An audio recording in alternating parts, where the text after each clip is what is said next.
ano yun, happy birthday.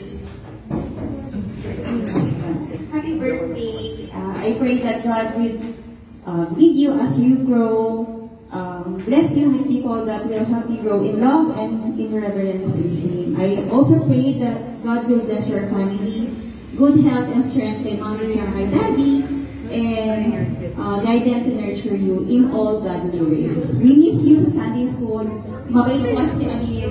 Very attentive and very obedient po siya. Pag may pinagawa ka, serious po siya. And whenever you ask mga certain situations, as in makikita niyo po yung innocence niya, na bibigay niya po yung story sa bahay nila.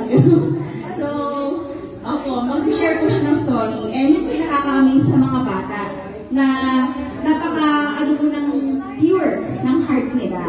So, we miss you sa Sunday school and we are praying na makabalik na kayo ng mga ni ni Daddy para makasama ka namin. And may God always bless you with wisdom. Kasi ang batang ito, matalino po. Pag sumagot po siya, alam niya po yung tinatanong. No, yun po. And happy birthday and remember that Jesus loves you always. Yun po. Thank you, Mr. Derek.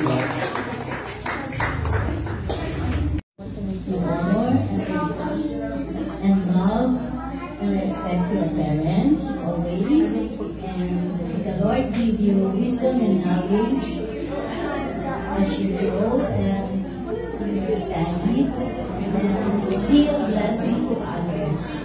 God bless you again. Thank you, Miss Teresa. As I always say, you are God's precious gift to me and to us, your family. You are our source of joy. From you, we've learned how to build our own and know the deeper meaning of a family.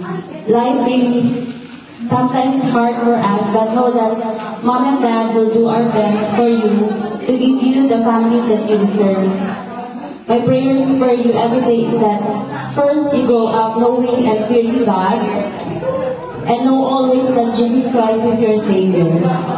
I always pray for your love and protection to shield you from any form of danger, especially in times that you are away from us.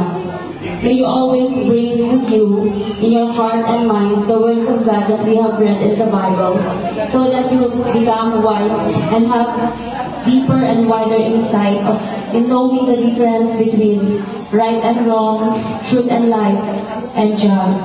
In whatever you do, may you always choose what is aligned and pleasing to God. Praying to God to shower you every day with good health, and that you will always grow up happy, full of positive energy that could lighten up other people. Lastly, I pray that whatever achievements you will achieve in life, may you always stay humble and grounded, and have the heart of empathy to others, that you will grow up knowing how to help others. I love you deeply and happy 7th birthday.